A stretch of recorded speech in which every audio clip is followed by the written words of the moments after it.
오늘은 우리 때를 따라 도우시는 하나님이라는 제목으로 한번 말씀을 생각해 보려고 합니다. 물론 이제 이사야서 우리 43장에 그 광야에서 길을 내시고 또 사막에서 강을 내시는 그 하나님, 바벨론의 포로를 회복하시는 바로 그 하나님에 대한 그 성경의 내용을 이 배경으로 해서 제가 말씀을 오늘 다니엘 말씀을 또 드리겠습니다.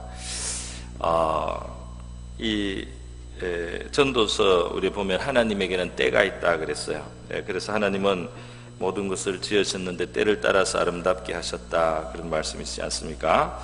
또 히브리서 4장에 보면은 우리에게 대제사장이 계신데 바로 하나님의 아들 예수 그리스도시죠. 성천하시니 하나님의 아들 예수께서 우리의 대제사장이 되시는데 우리를 너무나 잘 이해하시기 때문에 우리의 연약함을 동정하시고 동정하지 못하실 리가 아니다 그랬어요. 그래서 많은 이 땅에서의 시련과 시험을 죄가 없지만 이 땅에서 많은 시험을 통과하신 그분은 우리를 긍휼히 여기시고 때를 따라 은혜를 베푸시는 분이다. 그래서 우리가 그 때를 따라 돕는 은혜를 얻기 위해서 은혜의 보좌 앞에 담대히 나가라고 그렇게 말씀하셨습니다. 오늘 우리 이 자리가 은혜의 보좌 앞에 놓은 시간인 줄 믿습니다. 근데 이 하나님이 때가 있다. 하나님은 어떤 이 큰 그림을 가지고 계신다는 거죠. 섭리를 하고 계시다는 것입니다.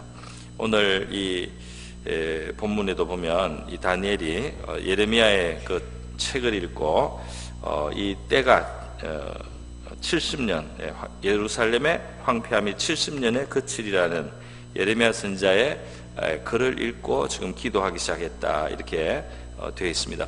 이 다니엘 자신이 이스라엘이 망해가던 과정에서 1차 포로 때 포로로 끌려왔던 사람입니다.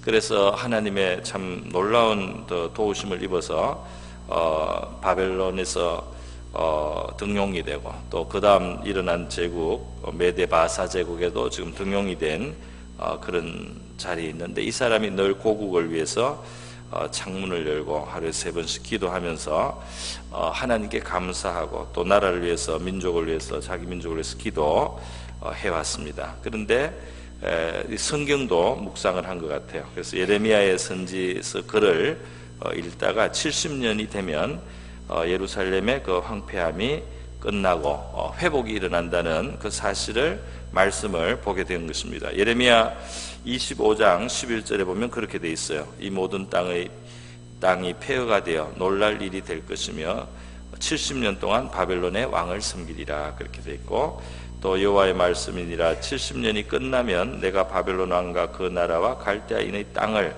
그 죄악으로 말미암아 벌하여 영원히 폐허가 된다. 70년이 지나면 바벨론을 하나님이 심판하면서 바벨론에게 눌려있던 민족들을 해방시킨다는 겁니다. 그리고 또 예레미야 29장에도 10절에 보면 여호와가 이같이 말씀하시니라 바벨론에서 70년이 차면 내가 너희를 돌보고 나의 선한 말을 너희에게 성취하여 너희를 이곳으로 돌아오게 하리라. 하나님은 이스라엘 민족의 그 죄악이 장차 그 땅을 잃게 될 것까지 아주 옛날부터 아셨습니다.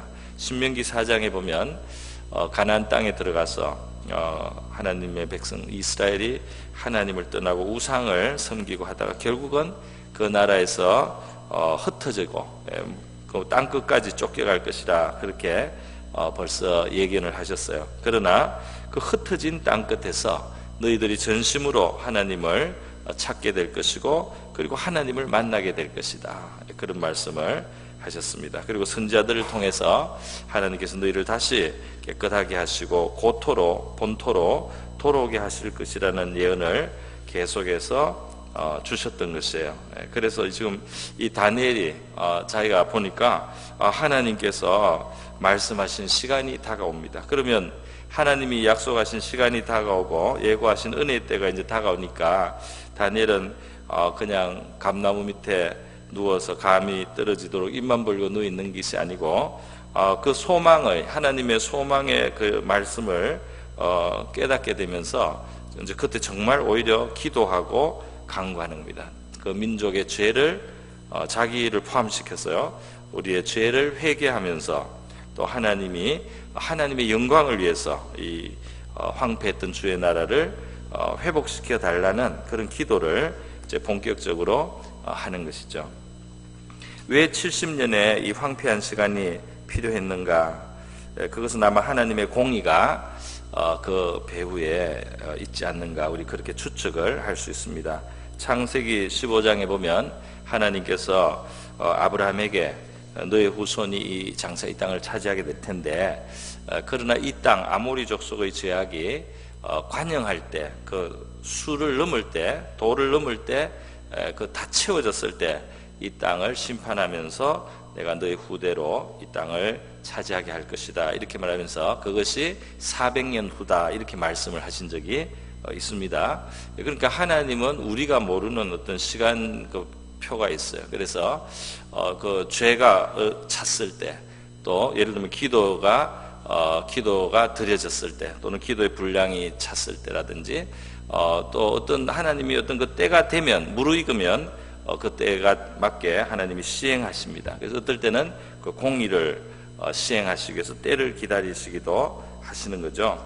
그래서 하나님이 지금 70년의 그 황폐한 동안에 이스라엘 백성들이 연단을 받고, 그 땅도 그동안 지키지 못했던 안식년을 70년간 한꺼번에 지킵니다. 원래 7년마다 지켜야 되는데 이스라엘 왕조, 이 유다 왕조 500년 역사에 제대로 지킨 적이 없는 것 같아요. 그래 그걸 다 합치면 70년이 되는데, 그 70년을 몰아서 이 땅이 쉬지 않았는가, 그런 추측이 됩니다.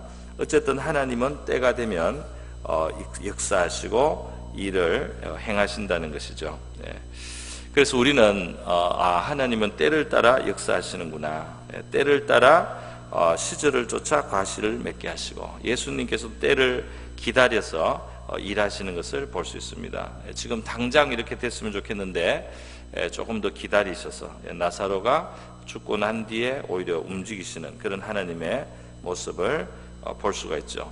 그냥 바로 가나안 땅에 가는 것이 아니라 그 과정에는 그 광야를 통과해야만 가나안 땅으로 갈 수가 있습니다. 그 광야를 지나면서 교훈을 받고, 그 광야를 지나면서 이스라엘 백성들이 하나님에 대한 믿음을 갖게 되고, 또 자식이 자신의 모습을 깨닫고 하는 그런 교육의 과정을 통과하면서 하나님이 약속의 땅에도 들이시는 거죠. 물을 통과하고 불을 통과하고 그리고 풍부한 곳에 들이셨다 하는 말씀도 시편 66편에 있습니다. 오늘 하나님께서는요, 우리에게 은혜의 문을 열어주시고 은혜의 때를 주셨습니다. 고린도후서 6장에 있는 것처럼 내가 은혜 베풀 때 너에게 듣고 구원의 날에 너를 도왔다 하셨으니 보라 지금은 은혜 받을 만한 때요, 보라 지금은 구원의 날이로다. 그래서 지금 사실 은혜의 문이 활짝 열린 그런 시대가 이미 우리에게는 주어졌습니다. 하나님의 은혜가 풍성히 주어질 수 있습니다. 다만 하나님의 그 응답이 때가 되어서 열매를 맺고 결실하고 가시적으로 나타나는 것은 하나님의 큰 섭리 속에 있습니다. 그때 예수님께서 우리에게 낙심하지 말고 항상 깨어서 기도하라, 그렇게 교훈을 주십니다. 너희들이 낙심하지 말라. 하나님은 반드시 너희 기도를 듣고 밤낮 부르짖는 택하신 자들의 원한을 풀어주지 않겠느냐, 오래 참으시겠느냐, 그렇게 말씀했습니다.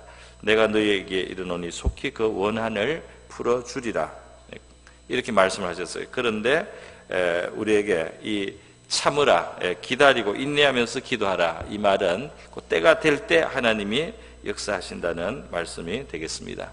그럼 기도는 언제 해야 되느냐? 물론 하나님의 때가 다가왔다, 응답의 때가 다가왔다, 오늘 다니엘이 그렇게 깨닫고 말이죠, 더 마음을 가다듬어서 기도하는 모습을 볼 수 있습니다. 그래서 우리도 이렇게 시즌을 정해서 더 기도를 하고 있습니다. 그런데 신약 성경에 보니까 하나님의 응답은 하나님의 때에 시절을 쫓아서 하나님께서 역사하실 것이지만은 우리에게는 항상 기도를 힘쓰라는 말씀이 많이 나오고 있습니다. 그러니까 언제라도 우리는 기도를 심을 수 있고, 기도의 씨를 뿌릴 수 있고, 기도를 하나님 앞에 호소하고 올려드리는 일을 항상 할 수 있다. 은혜의 문은 항상 열려있단 말이죠.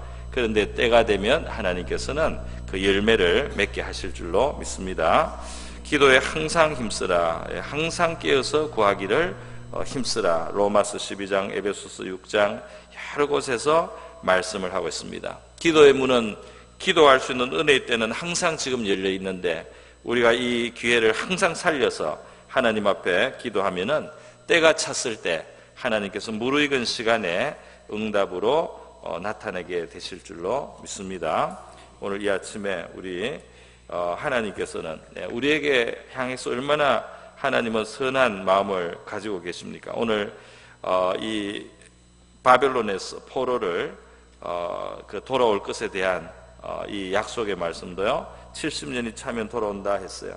하나님께서는 이 에스겔에게도 동일하게 말씀하셨어요. 그때가 되면 내가 너희들의 마음을 새롭게 하고 너희의 죄를 정결케 하고 황폐하던 것이 건축되게 한다. 그 황폐하던 것도 에덴처럼 되고 황폐하고 적막하고 무너진 성읍들의 주민들이 양떼와 같이 많이 있게 된다. 이런 말씀을 하셨습니다. 그런데 하나님께서 에스겔서 36장 37절에 그래도 이스라엘 족속이 이같이 자기들에게 이루어 주시기를 내게 구하여야 할지라. 그 기도를 들으시겠다는 겁니다. 기도를 듣고 역사하시기를 원하신다는 겁니다.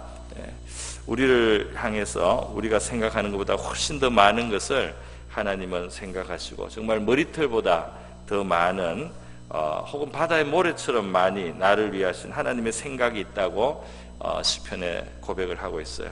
우리 오늘 하나님께서 열어놓으신 이 은혜의 보좌에 나갈 수 있는 이 시간을 우리가 마음껏 가지고 기도드리고 그 응답의 때를 하나님께 맡기고 기도하실 수 있기를 바랍니다. 응답하실 것인데 그 때는 하나님께 맡기고 우리는 간절한 마음으로 정말 믿음을 가지고 하나님 앞에 기대와 소망을 가지고 기도하시는 이 아침이 되기를 바랍니다. 우리 다 같이 하나님 앞에 우리 자신을 위해서 또 가족 자녀들 교회와 또 나라를 위해서 또 선교사님들과 어려움에 있는 우리 교우들과 우리의 모든 기도의 제목을 가지고 이 시간 하나님 앞에 토로하고 기도하겠습니다. 기도합니다.